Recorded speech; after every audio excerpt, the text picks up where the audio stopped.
natin ulit yung motor natin mga par. Mga par, sa mga nalabog dyan ha, huwag nyo nang pilitin paanda rin. Ugaling dalhin sa pinakamalapit na motor shop, tapos change oil agad. Tanggalin yung pipe, bugahan. Spark plug, tanggalin nyo rin, pabugahan nyo rin yung pinakaloob para matanggal yung tubig. Then yung oil filter natin. Sabayin nyo na rin yung gas tank para safe na lahat. Tapos change oil na ulit. Lalaki lang naman yung gastos nyo dyan. Pagka tulad yan mga par, pag nalubog tapos pinaandar nyo, pinilit yung paandar rin, yan nalalaki yung gastos nyo. Pero sa mga ganyan sitwasyon, huwag nyo nang paandar rin. Pagtila, tsaka nyo na makadalhin sa shop. Yun lang.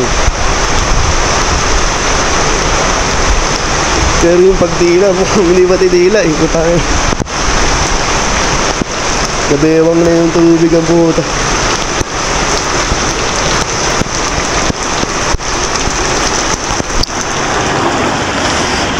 Yep.